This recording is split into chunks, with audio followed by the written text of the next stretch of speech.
Olá, seja bem-vindo ao IH Talks. Nesta temporada, nós vamos conversar com gente que faz, pensa e transforma o mundo dos negócios com alma e coragem. Antes de apresentar o convidado de hoje, vou te lembrar para seguir a gente no canal, marcar o sininho para não perder nenhuma atualização, curtir e compartilhar com quem você acha que vai gostar desse conteúdo.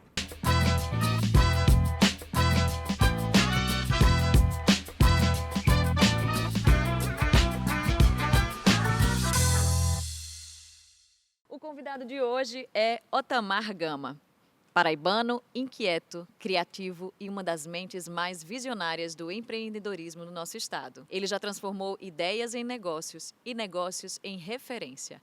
Mas por trás do empresário tem um contador de histórias cheio de memórias. Otamar, seja muito bem-vindo à nossa casa, que é sua. Oh, Um prazer imenso é um prazer. tê-lo aqui hoje. Eu queria saber um pouco mais do Otamar criança, o Otamar menino. Como é que foi a sua infância?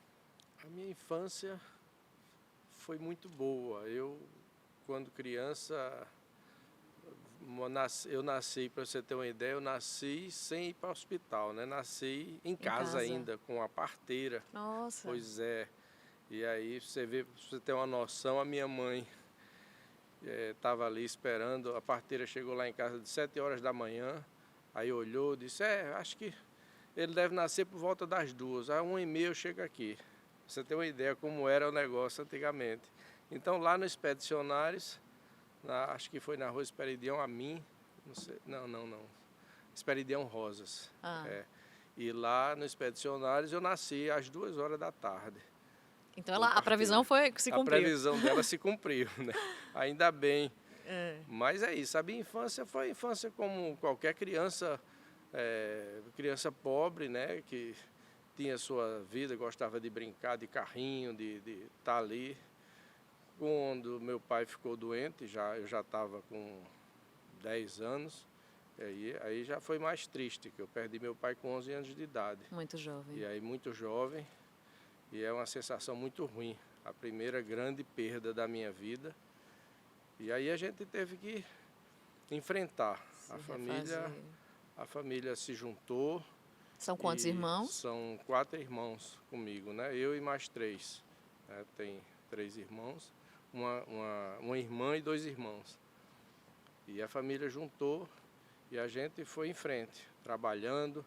Eu convivia desde muito cedo, meu pai já me levava para o trabalho e eu via lá o empenho dele em ajudar as pessoas. Ele sempre foi uma pessoa de coração muito bom e ajudava muitas pessoas. Ele trabalhava com o quê? Ele era distribuidor de revistas. Antes ele tinha uma livraria e depois ele ficou como distribuidor de revistas, que hoje as pessoas nem sabe mais, era Manchete, Fatos e Fotos, revista de telenovela não, eu não sei nem como é que se chama mais, era uma revista de grande hotel, era uma revista de quadrinhos que eram com fotos e eram novelas e tal, era um negócio muito antigo. E tinha essas revistas de desenho também, de quadrinhos, então a minha infância era essa, eu saía sempre para trabalhar e acompanhava lá o dia a dia do movimento. E começou a trabalhar cedo, né? Cedo. Ainda quando criança, o meu lado empreendedor, uma vez eu achei uma caixa lá no escritório do meu pai, uma caixa com um monte de cartões, de cartão de Natal. E eu vi que estavam sem data, só desejando Feliz Natal e tal. Aí eu pedi a ele, eu posso vender esses cartões?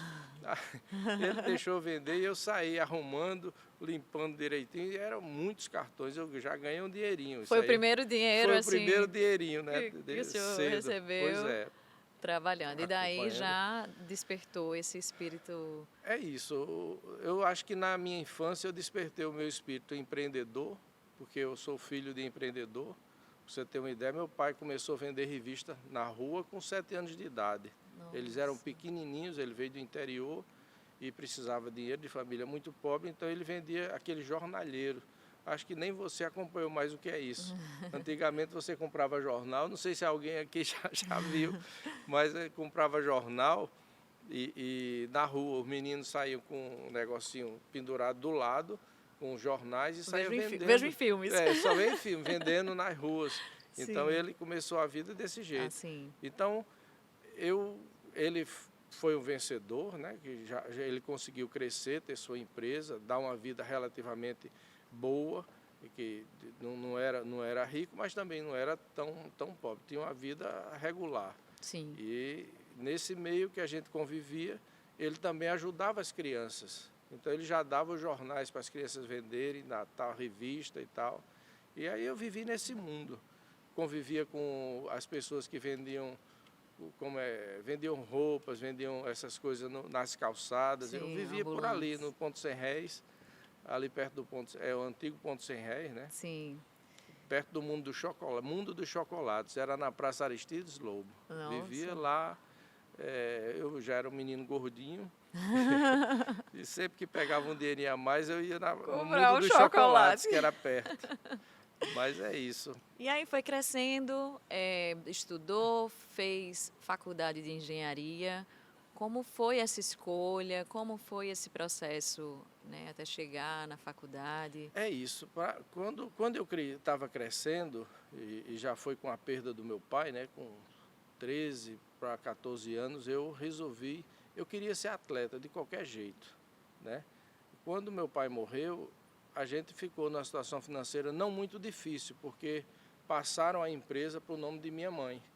Então, a empresa ainda sobreviveu alguns anos. E aí, resolveram cancelar. É tanto que cancelaram de forma assim, abrupta. Nosso negócio. Sim. Então, num sábado, a revista que vinha para a gente distribuir, mandaram para Outros. Para o concorrente da gente. Como era a sua relação com a sua mãe nesse Sempre tempo? foi muito boa. Minha mãe era uma mulher muito forte, de muita coragem, muita disposição. E a nossa relação era maravilhosa. Ela ficou sendo mãe e pai, né? Sim. E aí eu com 14 anos, eu já tinha tentado ser atleta de várias coisas. Eu tinha tentado jogar futebol, era muito ruim, tentava jogar basquete, não dava. E os esportes que eu Com tentava bola conseguir com bola não dava. Não rolava. Não rolava. E aí um dia um colega meu estudava comigo e disse: eu vou assistir um treino, eu vou treinar judô, tu quer ir ver? Eu digo, eu vou. Aí eu fui com ele assistir o treino de judô. Quando cheguei lá, o professor disse: você não quer treinar? Eu estava assistindo, ele disse: eu não tenho kimono. Ele disse: eu vou lhe emprestar um kimono para você treinar aqui sem. Aí me colocou o kimono, eu fui ali participando do treino, e aí no final do treino ele disse: rapaz, você tem muita chance, você é muito bom, gostei muito, porque você não vem treinar judô. Aí pela primeira vez eu recebi aquele reforço. Uau, você é muito bom, então bom, vou tentar. E aí comecei no judô. E realmente eu não era tão bom assim. Na realidade, o que fez a diferença foi o meu esforço e eu acreditar que eu tinha chance de ser bom em alguma coisa. E aí o esporte mudou minha vida. Porque quando você entra no esporte, muda o seu mundo. Você passa a ter convivência com pessoas diferentes que têm um objetivo de ganhar uma competição, de aprender alguma coisa diferente, uma técnica diferente, no caso do judô. E eu ficava de noite, antes de dormir, pensando: puxa vida, como é que eu melhoro a minha técnica? Como é que é isso? Então, aquilo foi mudando a minha vida, e aí o judô passou a fazer parte do meu mundo. Sim. Era participando de competições, viajando. Eu não tinha condição mais de viajar, porque a situação financeira tinha ficado muito difícil. Então, quando eu tinha dinheiro para ir para o cinema, se eu comesse um cachorro quente na lagoa, eu tinha que voltar a pé para casa. Ou era uma coisa ou outra. Ou eu voltava de ônibus, ou eu comia o cachorro quente. Então, a situação ficou assim. Mas o judô supriu isso tudo. E aí me ajudou a desenvolver coisas que depois hoje é que eu sei o que é. Ter resiliência, aprender a perder, aprender o quanto é importante você não desistir das coisas. Isso foi mudando a minha forma de pensar. Chegou aos 17 anos, eu já era Campeão. um campeão. Aí, aqui no estado, eu já tinha ganhado campeonato Norte-Nordeste, já tinha tido classificação no Brasil e treinava e me Mas sentia muito bem, né? pensava em seguir o esporte como carreira? Nunca pensei. Não. Aí onde está? Eu achava o seguinte, eu achava que eu precisava escolher uma profissão que ganhasse dinheiro, que eu sempre tive muita vontade de ganhar dinheiro. A vontade é essa. Eu não sabia como, o que é que eu ia fazer, mas eu sabia que precisava ganhar dinheiro. Pronto. Esse era um ponto. E não seria com esporte? E não seria com... Eu sabia que o esporte não dava. Infelizmente, era difícil. Sim. E aí eu resolvi fazer o curso de vestibular para engenharia. Veja bem, eu fui para um campeonato de judô. O último campeonato de judô que eu fui, eu lutei com o Walter Carmona, que tinha sido foi medalha olímpica, né? Ganhou, foi segundo lugar, foi campeão olímpico, eu não sei. Mas aí nessa luta eu tentei fazer uma coisa errada. Eu coloquei o braço para virar e às vezes eu fazia isso. Às vezes a pessoa ia me jogar, eu colocava o braço e virava, caía em pé. Mas quando eu fui tentar fazer isso com ele, ele fez a queda muito certa e puxou o braço com muita força, então meu osso saiu daqui e ficou aqui. Foi uma queda terrível, foi a maior dor que eu já senti. E aí eu fiquei pensando, eu digo, meu Deus, por que aconteceu isso? Eu sempre tinha isso de perguntar, meu Deus, por que aconteceu isso? Será que isso é algum aviso, é alguma coisa? Será que é porque eu preciso estudar mais, me concentrar para estudar para o vestibular? E aí eu não podia mais competir, foi o ano do vestibular, e aí eu parei para realmente estudar. E realmente foi importante, porque passei no curso de engenharia, que era o que eu queria, né? E se identificou, entrou no Me curso? identifiquei, eu tenho um irmão, meu irmão mais velho, Tasso, já era engenheiro. Já tinha uma referência. Tinha uma referência, ele era engenheiro. E aí eu fui levando, né? Fui aprimorando, estudando. Eu já dava aula de defesa pessoal também, tinha um pessoal da CIMEPAR, que me chamaram para dar aula na CIMEPAR, de defesa pessoal. Aos seguranças, então era uma equipe de segurança muito grande, uns caras fortão, às vezes queriam testar o professor, eu tinha que jogar eles, tinha que mostrar que estava preparado para aquilo, mas era um desafio. Eu chegava, às vezes, 6 horas da manhã, eu já tinha que estar lá com a equipe, sei lá, 20, 30 de seguranças e eu preparando, era como eu começava a ganhar dinheiro. Aí também, no próprio colégio IPEP, o diretor do IPEP me chamou para eu dar aula às crianças. Pronto. Aí foi o meu primeiro negócio de ganhar dinheiro, de verdade. Porque dando aula. Dando aula de judô e defesa para as crianças e fazendo, como naquele tempo era difícil conseguir kimono de judô, aí eu tive a ideia. Aí a minha primeira ideia, eu disse, eu vou arranjar uma costureira que faça os kimonos. E vou comprar o tecido e vou pedir para ela tirar a medida e fazer kimono para as crianças. E aí eu ganhava o meu dinheiro fazendo vendendo isso. Kimonos. Vendendo kimono. Para os seus alunos. Para os meus alunos, exatamente. Kimono, faixa, essas coisas. Foi o primeiro movimento para ganhar dinheiro. Porque o que eu tinha na cabeça, que as pessoas precisam ter, é o seguinte: você só chega aonde você quer chegar. Se você quer ganhar dinheiro, se você quer desenvolver alguma coisa, é preciso que você pense naquilo. Como é que eu faço para ganhar mais um dinheirinho? Como é que eu faço para conseguir mais alguma coisa? Era esse caminho que eu fazia, sabe? Sim. Era essa matemática. Essa matemática, aí na cabeça. É isso. E quando eu entrei no curso de engenharia, aí foi... Chegou a atuar como engenheiro depois? Muito tempo aí, foi boa parte da minha vida, profissional, foi como engenheiro. Foi como engenheiro, né?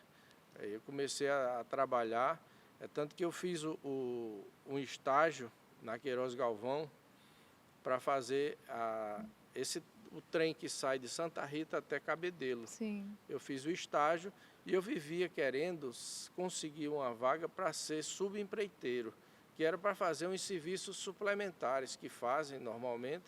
Então, naquela época, eu fui tentar arranjar esse emprego para ser subempreiteiro, aí o engenheiro disse, não, vaga para subempreiteiro não tem. tem vaga para estagiário, você quer estagiar aqui? Aí eu disse, naquele tempo eu tinha um chevetezinho velho e eu botei ele para funcionar com álcool na marra, porque não tinha grana para botar gasolina. Aí ele disse, eu lhe dou uma cota, eu lhe dou um salário mínimo e lhe dou uma cota de 20 litros de gasolina por semana. Eu disse, eu vou tentar. Eu já tinha tentado antes vender cimento, então eu tinha botado uma lojinha, eu tinha alugado uma casinha pequenininha lá em Bahia. Esse foi o primeiro negócio de verdade que eu tentei. Com ponto. Com ponto para alugar para vender cimento. Essa história é engraçada, porque quando eu comecei a vender, para conseguir vender o cimento, eu precisava ter um endereço. Sim. O endereço, eu ainda não tinha o endereço físico.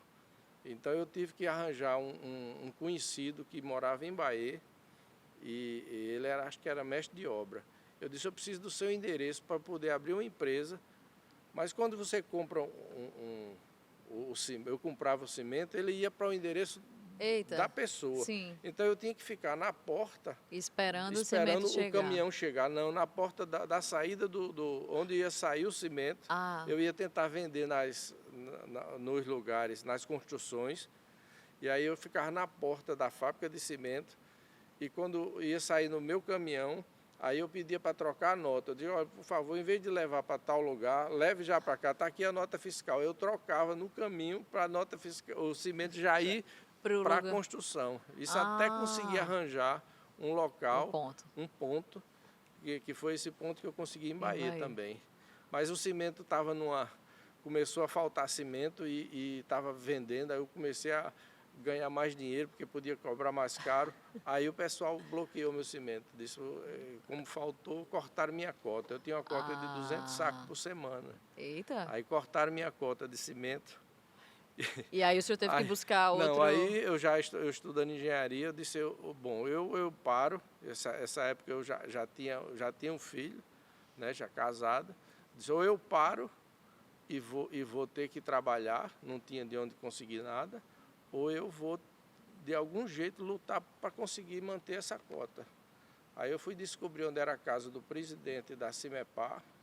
Eu fui na casa dele na hora do almoço, eu cheguei lá, bati a mulher, a esposa dele disse que ele ia chegar para o almoço, eu falei com ele, expliquei minha situação, digo, é o seguinte, eu queria que o senhor me ajudasse, porque ou eu mantenho essa cota, ou eu paro o meu estudo de engenharia. Aí o cara foi sensível e me ajudou, me deu essa oportunidade, voltou minha cota, e assim eu vivi um tempo, até que deixou de serviço aí. Aí foi quando eu entrei depois na Queiroz Galvão. Na Queiroz Galvão eles me ajudaram, eu entrei como estagiário e fui ganhando confiança, depois ele me deu a oportunidade de ser subempreiteiro. Passei o tempo até o final da obra, aí o engenheiro chegou e disse, olha, Otamar, vou dizer uma coisa, você está terminando seu curso aqui agora, e aí eu consegui um emprego para você. Você já vai terminar o curso e vai ganhar um emprego de engenheiro, como a coisa assim, mais importante do mundo. Aí eu disse, rapaz, eu tenho que agradecer a você, mas eu quero ser subempreiteiro, eu quero trabalhar por conta própria, não quero ser funcionário. Cara, Otamar, você sabe o que você está fazendo, você sabe a oportunidade de você trabalhar numa empresa desse porte, logo que você terminar seu curso. Digo, sei, mas eu quero arriscar, eu quero realmente ter minha empresa. E o que é que fazia, assim, o que é que o senhor acha que contribuía para... Porque é uma decisão arriscada, a maioria provavelmente optaria pela segurança do emprego lá certo, numa empresa reconhecida, grande, e o senhor abre mão disso para arriscar. O que é que move isso? Era a vontade de ser independente. Eu achava que eu queria, não sei, eu sempre fui assim, quando ninguém lia nada de filosofia, nada de esses livros de autoajuda que o pessoal às vezes falam tanto, eu sempre li e sempre fez a diferença na minha vida. Eu aprendi a pensar de uma forma diferente e acreditar que a gente pode transformar a nossa vida a partir daquilo que a gente acredita, daquilo que a gente sonha e que a gente faz. Então eu vivi sempre assim, um lado no espiritual e um lado no lado material, porque Sim. esse equilíbrio é que dava a diferença, andando como se você estivesse andando em cima do muro.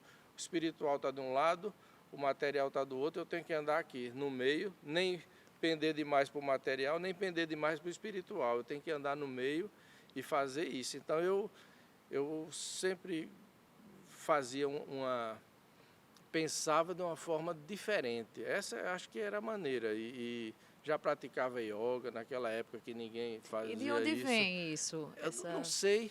Eu estudando, você sabe que desde o tempo que eu estudava para o vestibular, o primeiro é o seguinte, eu fui para um campeonato universitário.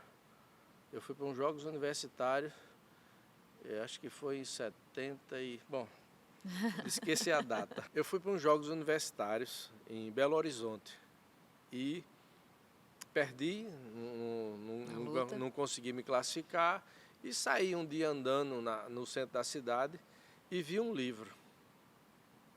Me parei numa livraria e vi um livro. O livro era O Homem é Aquilo que Pensa. Aí me chamou a atenção o título. E eu comprei esse livro e ele me inspirou muito, porque ele começou a ver o quanto é importante o que você pensa, como você... Porque você age, mas antes você pensa. A sua ação vem depois do pensamento. E ele mostrava aquilo que quando você tem bons pensamentos, você tem boas ações e você consegue ter uma vida boa. O mau pensamento, ele traz mais ações e uma vida ruim, difícil. Esse livro me chamou muita atenção e eu comecei a ler mais sobre isso. Então, numa época que ninguém lia, eu comecei a ler essas coisas. Eu ia na livraria do Luiz procurar livros assim diferentes. E aí, livros de... Hoje é que eu vejo alguém falar sobre Madame Blavatsky, a Voz do Silêncio, livros assim, diferentes que você...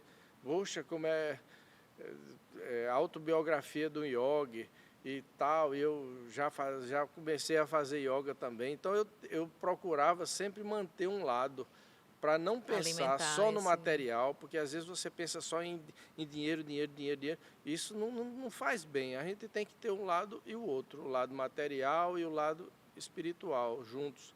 E esse lado também de procurar sempre tratar bem as pessoas, fazer o bem.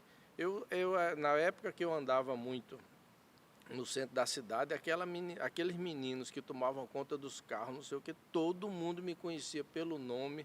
Eu chegava, deixava o carro aberto, era outro tempo, não estava nem aí, todo mundo olhava meu carro, doutor Tamar, todo mundo me conhecia, e era esse meu jeito.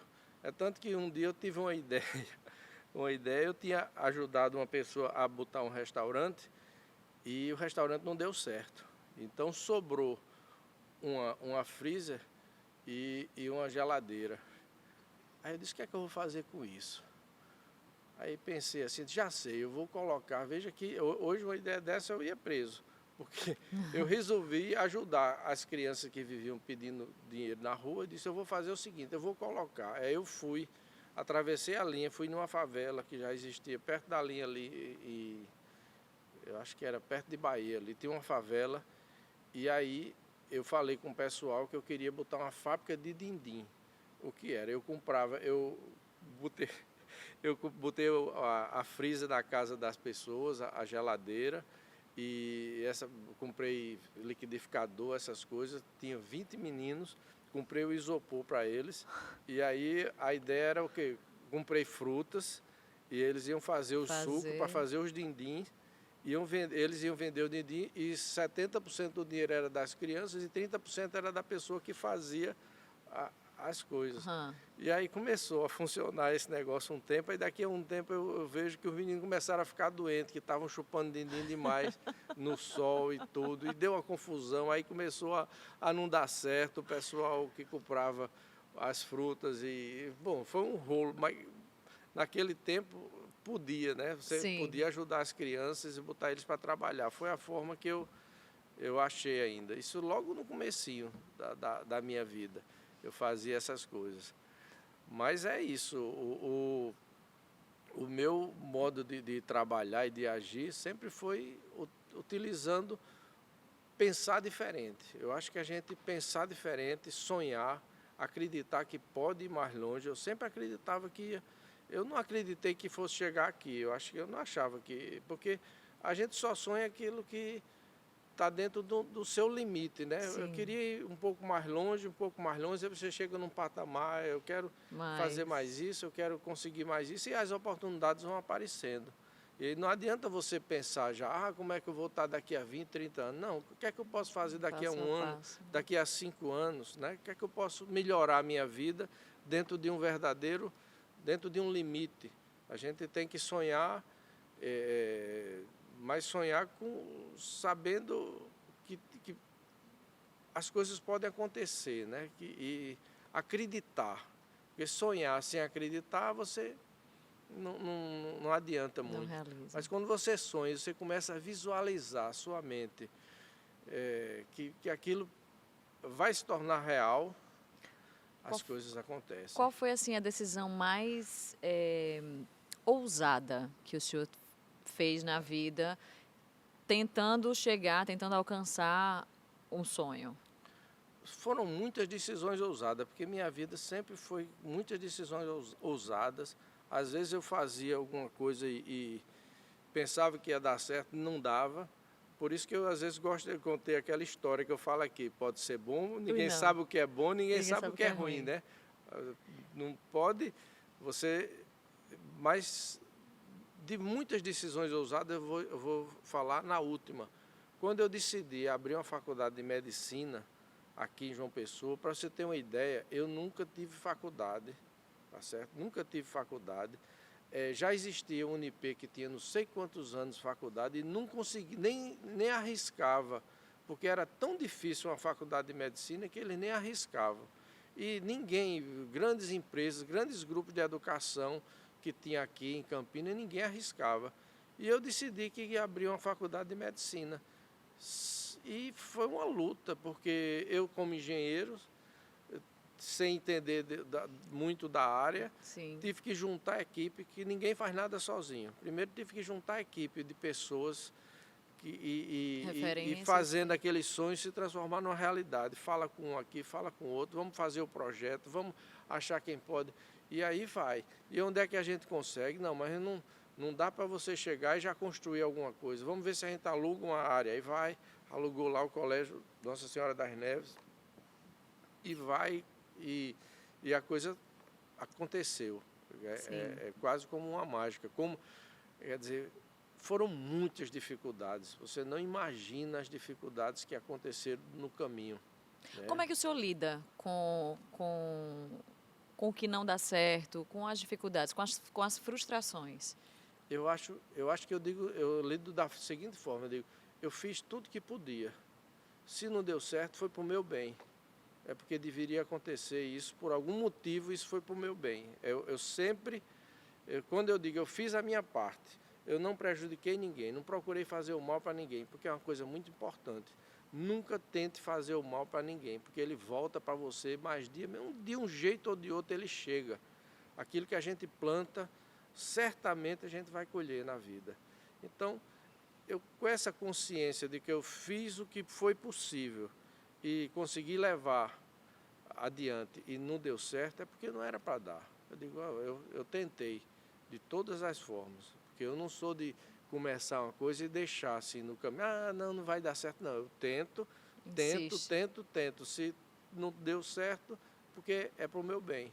Isso aconteceu, mesmo quando eu quebrei minha empresa, a Construtora Gama, que quebrou feio, eu fiquei numa situação de quase não ter o dinheiro nem da feira, de devendo a Deus e o mundo, complicação grande, sabe o que é você acordar de manhã com um monte de oficial de justiça na Ah, sua porta, e você acordar de cara bonita e dizer, não, tudo bem, eu sei vou que você está resolver. fazendo o seu papel, não tem que ter raiva, né? Tratar todo mundo bem, os cobradores, você conversar e dizer, e você conseguir passar a confiança que você vai ultrapassar Cumprir. e que vai cumprir. E se você me perguntar como foi, isso é um milagre de Deus. As coisas vão E acontecendo. por dentro, como o senhor... É isso, é porque Era a certeza de que isso era ia certeza. acontecer. A única coisa que me envolvia primeiro era a fé em Deus. Eu acho que eu dizia, meu Deus, eu acho que eu preciso disso para crescer. De alguma forma eu vou ultrapassar essa dificuldade. De alguma forma vou sair dessa dificuldade. E realmente saí e aconteceu. Aí você diz, é um milagre. São os milagres que a gente consegue fazer milagres quando a gente acredita e quando a gente tem fé em Deus. Eu acho que a fé é uma das forças é a força mais poderosa que o ser humano pode ter. Quando ele junta essa força e acredita e trabalha de verdade, você passa. É aquilo que você fala para uma pessoa e as pessoas acreditam em você. É essa a diferença. Sim. É isso que eu fiz. Ao longo da sua vida, o senhor construiu muitos negócios e precisou também se desfazer deles. Ou eles se desfizeram porque não deram certo, e outros o senhor realmente passou para frente e se desfez. Como é esse sentimento de passar tantos anos, por exemplo, vou pegar a faculdade como exemplo, tantos anos construindo um projeto que o senhor contou aí o início, que nem conhecia da área, montou a equipe do zero e fez a coisa crescer de uma maneira assim extraordinária, como é se desfazer de uma coisa que você se dedicou tanto para construir? É porque a gente não pode ter apego a nada material. Minha forma de pensar é isso. A gente tem que ter apego a pessoas, só a pessoas. E aí eu entendi que chegou o tempo, eu consegui fazer e trabalhar com a faculdade sabendo que a gente era a melhor faculdade, sem querer desmerecer as outras, mas porque o trabalho, a consciência de que a gente está fazendo o melhor, que a gente colocou como missão formar os melhores profissionais de saúde. Você sabe bem que a gente teve junto disso, quanto a gente se preocupava com a qualidade. Sim. Eu não quero saber só se eu estou ganhando dinheiro, eu quero saber se eu estou formando um profissional de qualidade. E essa foi a diferença. Então, o que é que a gente podia fazer para melhorar os processos, ter aquele cuidado com os professores, ter aquele cuidado com que os alunos saíssem de verdade como um profissional bem formado. A gente fez isso e chegou um ponto que, para mim, eu achei que tinha chegado o limite. Eu achei que apareceu a oportunidade, porque todo negócio você tem que ver o seguinte, eu vi isso de alguma pessoa que faz palestra e disse, todo negócio só tem três coisas para acontecer com o negócio. Ou ele vai ser herdado, ou ele vai ser vendido, ou ele vai ser quebrado, falido. 3 coisas. Quer dizer, ou vai deixar de herança para alguém, ou vai falir, ou vai vender. Sim. Então, graças a Deus, chegou na hora, disse, bom, para mim, foi naquele período da pandemia, e a gente estava com a qualidade tão boa, que até hoje nenhuma faculdade de medicina foi vendida o preço por aluno, que eles falam por aluno de medicina. Sim. O preço mais alto vendido no Brasil até hoje foi a nossa, pela qualidade, porque era essa obsessão de qualidade que a gente tinha em fazer o melhor. Qual foi o maior desafio de trabalhar com educação? O maior desafio foi me adaptar e aprender, porque eu tive que fazer mestrado, tive que entrar num doutorado, porque eu trabalhava num meio de engenharia, que era um meio diferente, né? Você trabalhar com as pessoas, com peão, com engenheiro, é uma coisa totalmente diferente. E eu vi que eu precisava aprender mais. Então eu fui fazer o mestrado, fiz o primeiro na FGV, aqui o MBA, aí consegui fazer o mestrado em Lisboa, que a cada mês eu passava uma semana lá, período, a gente terminou o mestrado em gestão de empresas, e depois entrei no doutorado.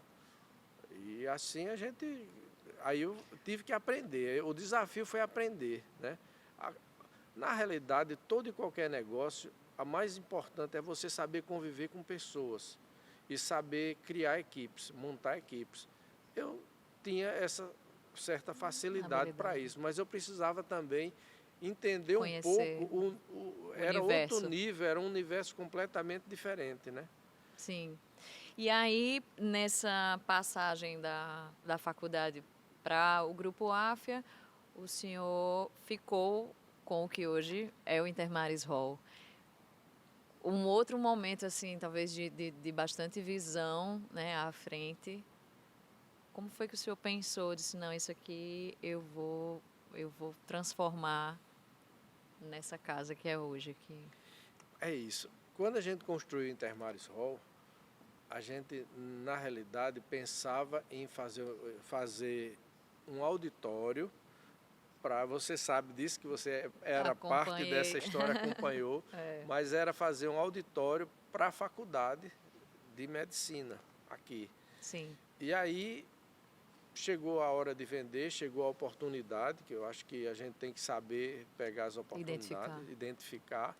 Chegou a oportunidade e a gente vendeu a faculdade sem vender o prédio como um todo, né?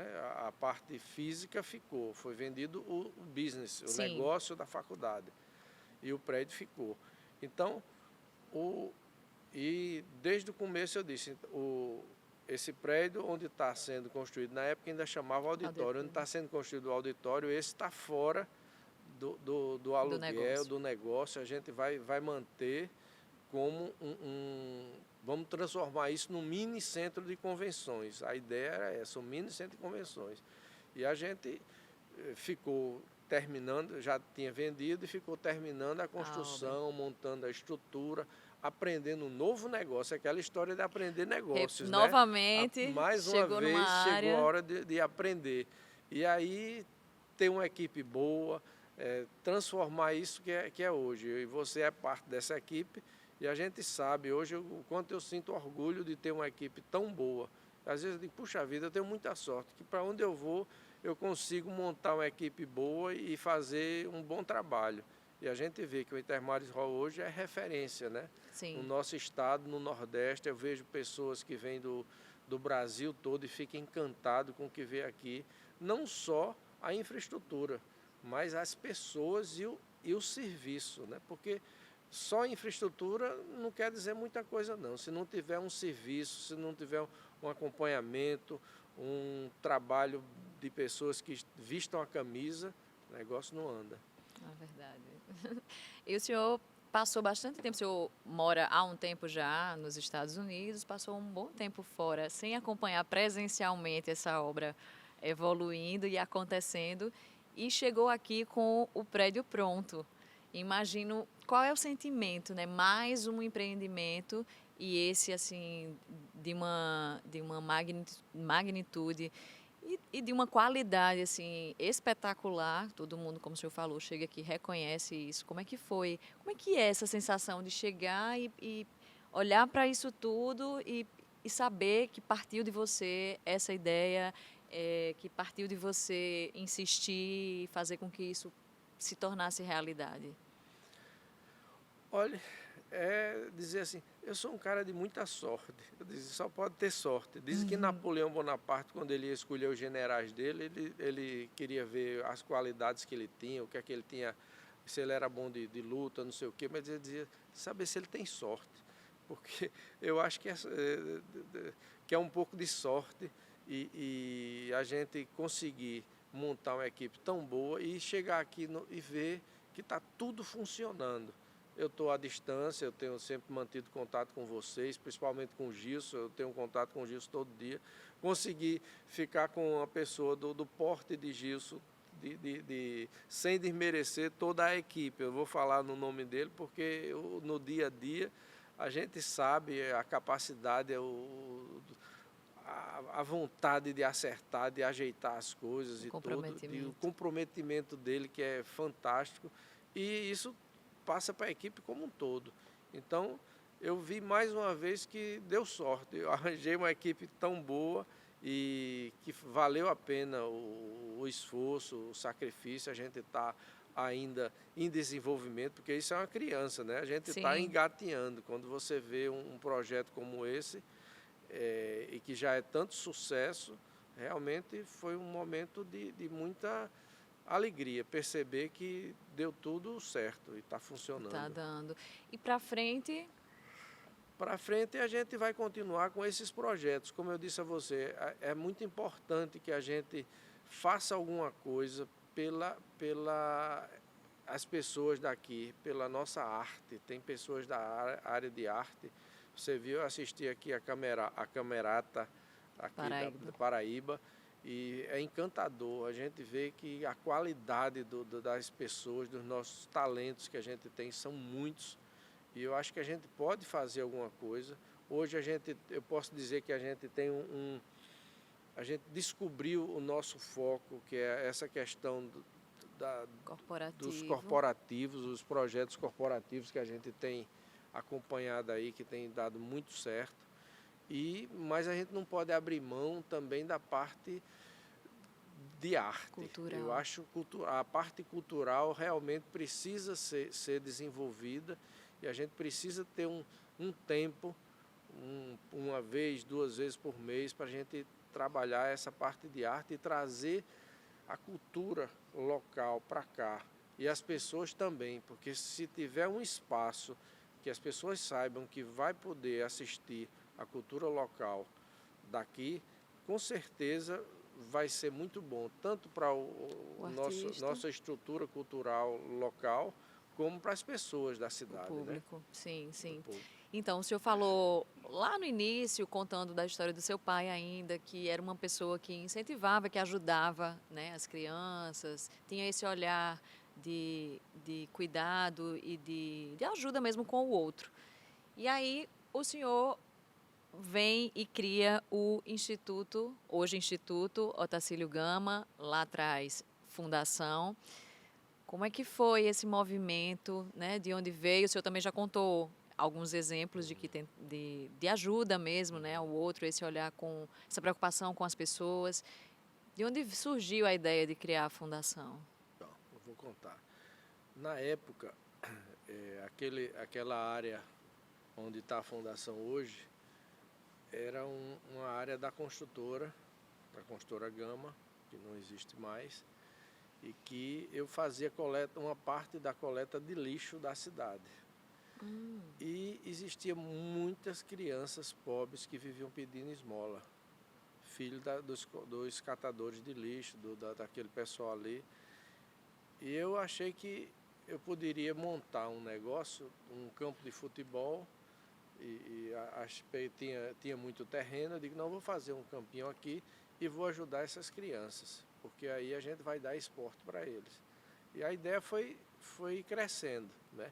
Então a gente começou com futebol, aí depois o meu esporte principal, que era o judô, aí eu montei uma salinha e comecei a colocar o judô com meus colegas do meu tempo, né, que treinavam comigo, e a gente foi criando. Ali a gente criou a Fundação Otacílio Gama, em homenagem a meu pai, né? Não podia ser diferente. E aí eu sempre fui mantendo, nunca consegui recursos de ninguém. Público sempre ali, com recursos sempre próprios. foi com recurso próprio. Nunca fiz redução para imposto de renda, redução para isso, redução para aquilo. Era o que eu chegava e colocava. Aquilo passou a ser uma parte que eu digo, eu tenho que ajudar e fazer, tem que contribuir. Acho que eu sou uma pessoa de tanta sorte, as coisas acontecem tão bem para mim que eu preciso contribuir de alguma forma. Eu tenho que fazer o bem. Eu acho que fazer o bem faz bem a gente mesmo. Quanto mais bem você faz, melhor para você. E fui fazendo.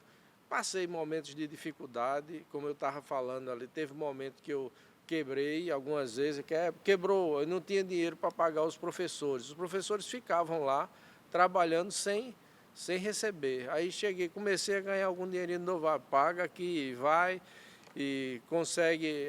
Teve um tempo que dava o lanche e tal, dependendo do momento, mas sem parar nunca. Essa é a questão. Teve um momento realmente muito difícil ali, mas eu nunca parei. E fui aumentando, melhorando, a partir do momento que eu melhorava um pouquinho, eu melhorava lá também. Eu sempre tinha alguma coisa para lá. Já são 28 anos de existência, né? A fundação virou instituto. vários esportes, centenas de jovens, crianças, jovens e famílias assistidas que têm esse serviço à disposição. Qual é a sua sensação quando chega lá, quando visita, quando vê os resultados dessas crianças, o resultado do trabalho da Fundação, do Instituto, na vida dessas crianças e dessas famílias? Eu fico muito orgulhoso, eu fico muito feliz, sabe? Porque, na realidade, a gente sabe que conseguiu transformar muito a vida de muitas pessoas. Muita gente, a gente encontra, às vezes eu estou no shopping, aí vem, ô, senhor Otacílio, ainda nem, né? Senhor Otacílio Gama, não, senhor Tamales, porque eu fui lá da sua fundação e tal, aí hoje eu estou aqui de segurança, hoje eu estou e tal. Gente de todos os lados, a gente vê que transformou a vida. Então, essa é uma coisa que não tem preço. Você conseguir fazer alguma coisa, dar oportunidade da pessoa, todo mundo precisa de uma oportunidade. Então, você conseguir dar oportunidade para que a pessoa transforme sua vida e através do esporte, como eu vi que o esporte ele realmente tem um poder transformador imenso. É tanto que quando eu fiz meu livro, A Forma dos Vencedores, foi em cima disso, que a gente avaliou na época da faculdade, que você acompanhou isso, a gente disse, vamos fazer o seguinte, vamos dar oportunidade para essas crianças, esses adolescentes no caso, vamos dar a primeira oportunidade do primeiro emprego. Trabalho. Então, vamos dar essa oportunidade. E aí a gente criou um projeto em que eles iam estagiar na faculdade, nas diversas áreas, a gente começava e ficavam migrando de uma área para outra. Então, tinha gente que ia para Xerox, depois ia para contabilidade, depois ia para informática, Recepção, isso, aquilo. E essas pessoas, a gente começa a ver que ninguém sabia de nada, que eles estavam ali, tudo muito humilde, só praticando esporte, mas aí você começa a observar que eles têm algumas competências. Aí é onde a gente vê competências que eles adquiriram através do esporte. Quando você vê resiliência, boa vontade, quer dizer, a boa vontade é uma coisa que é muito importante. Você, quando tem um funcionário que tem boa vontade, você não quer tirar ele de jeito nenhum, porque a situação pode estar ruim como tiver, você vai mantendo ele ali, porque ele tem boa vontade, ele participa, ele dá um pouco dele para aquilo e ele se sente bem no ambiente dele. Então, ter funcionários com boa vontade é fantástico. Então, eu fui catalogando essas competências que a gente via, a boa vontade, a persistência, é você não desistir, é você estar num lugar e você saber que vai continuar, que não vai desistir porque teve dificuldade, é você ter a resiliência, saber que às vezes passa por uma dificuldade, um revés, mas não desiste, aquele enverga, mas não quebra, né? Como eu disse que o Jigoro Kano, que era o criador do judô, disse que ele criou o judô, o que o povo fala, o que a gente vê nos livros é o seguinte, Jigoro Kano parece que ele tinha 1,50 m e 40 e poucos quilos, era bem magrinho, bem franzino, e um dia ele estava ele estava vendo uma tempestade de neve e via que as árvores grossas caíam neve muito forte, aí quebrava o galho. E tinha o salgueiro juntava muita neve, quando chegava num ponto ele descia e voltava para a posição normal. Aí daí ele tirou a filosofia do judô, ceder aparentemente para depois reagir. Então era isso, ele cedia e voltava para a posição normal. Então, quando você vê que essas crianças e essas pessoas estavam passando lá, a gente via essas competências dele, né? Desenvolvendo a resiliência, a coragem. Tem coisa mais importante do que você ter coragem para tomar decisão na sua vida. Se você não tiver coragem, porque as decisões mais importantes da nossa vida exigem coragem, né? São os desafios. E a gente só cresce se a gente tiver desafios. Se você tiver uma vida toda legalzinha, certinha, sem problema nenhum, você não cresce, não. Tem que ter desafio. E o desafio, para você ultrapassar, você tem que ter coragem. Quer dizer, no outro livro que eu fiz, eu não publiquei ainda, mas eu falo que tem o muro do medo, que todo mundo tem um muro do medo, que quando você sobe aquele muro, que você pula aquele muro, que ultrapassa aquilo, você vê um mundo diferente. Às vezes você nunca passa, muita gente nunca passa desse muro. Tem um muro na sua frente, que é o do medo, e você não vai passar nunca, porque você não tem coragem de subir e pular. O senhor tem algum medo? Medo... Olha, se eu disser que eu não tenho, eu não sou normal, né? Todo mundo tem medo. A gente tem medo principalmente das pessoas, das pessoas que a gente ama. A gente tem medo que aconteça alguma coisa e tudo. Esse medo é natural, né? Sim. Medo. Mas há algum medo que te paralisa? Não. Que eu saiba, não. Medo que paralisa... A coragem vence, então. então. A coragem vence.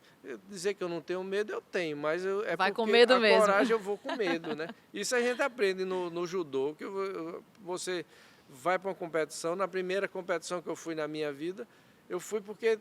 Não é porque eu era bonzão, não. É porque não tinha ninguém para ir no meu peso. Aí o professor disse, ó, se você tem... Eu tinha 63 quilos na época.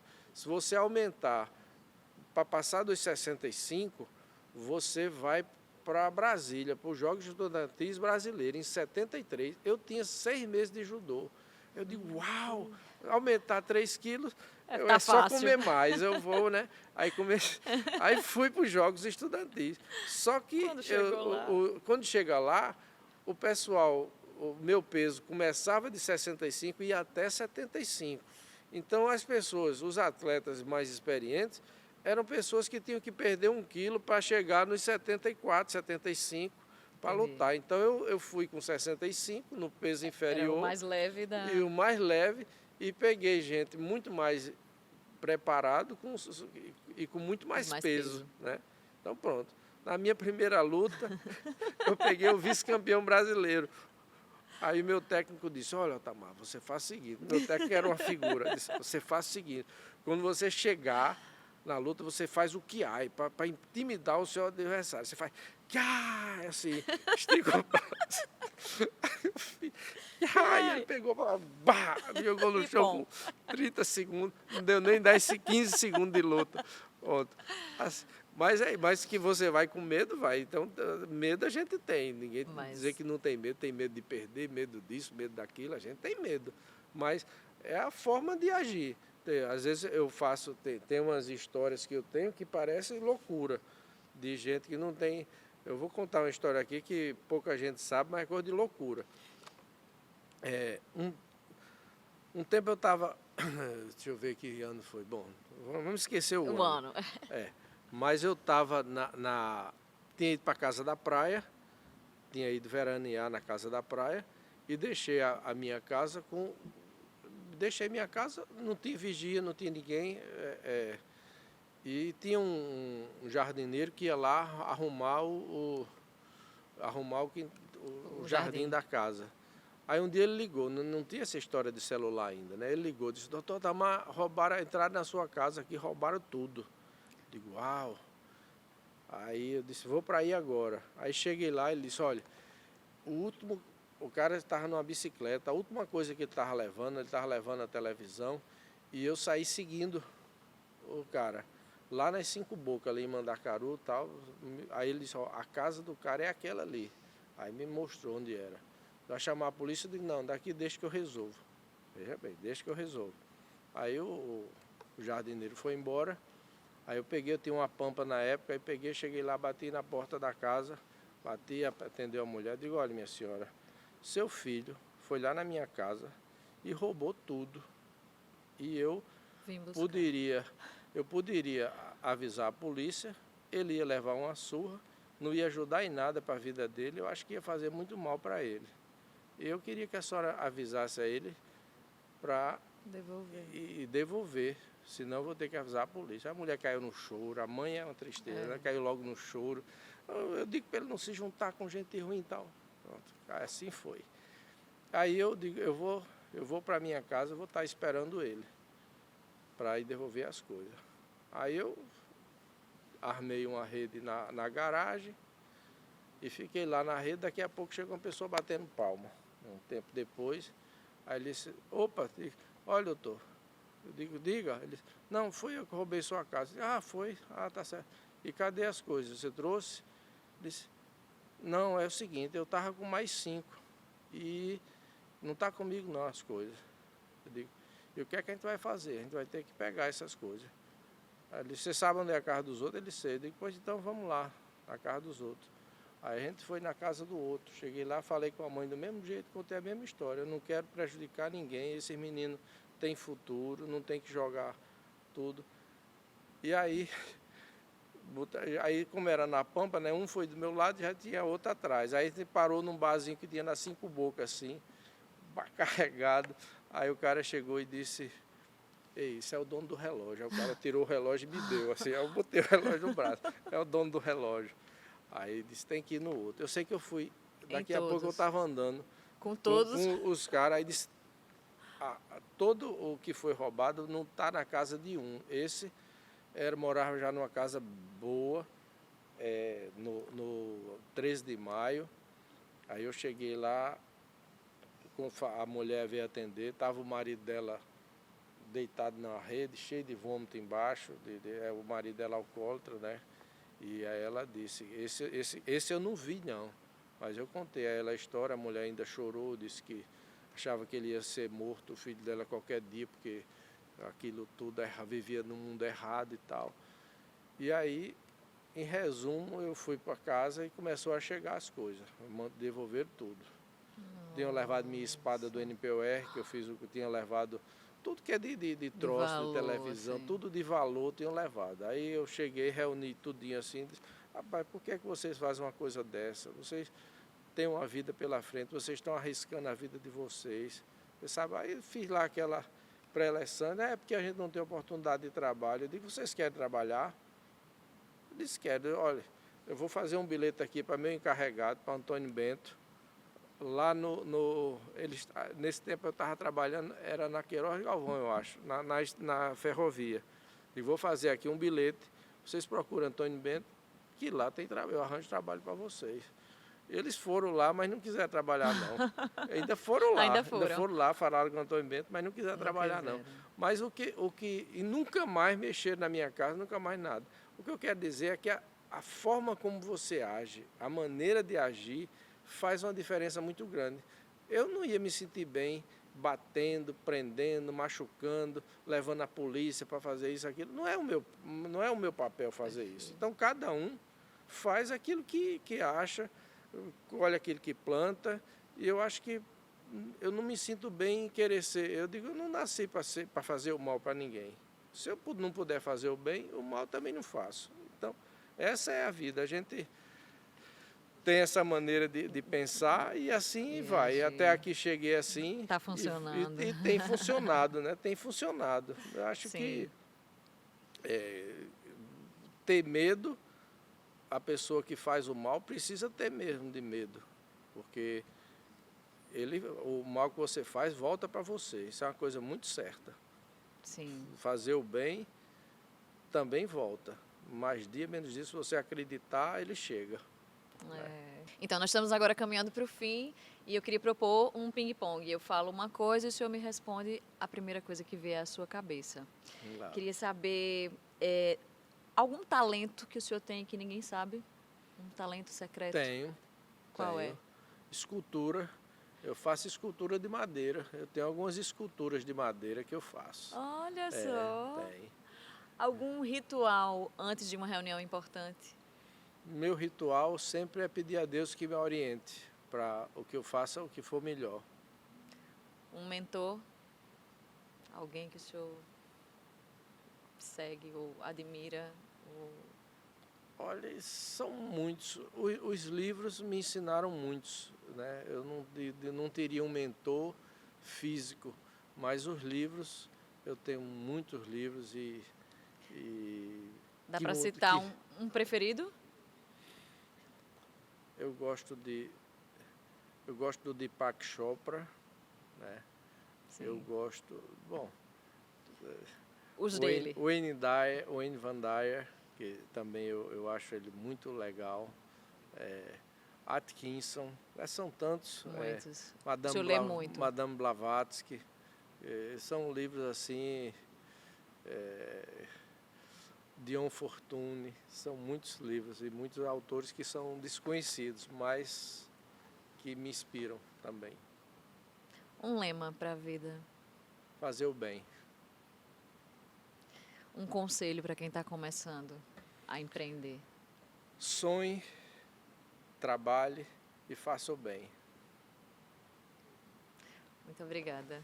Foi um prazer imenso tê-lo aqui. Eu que agradeço.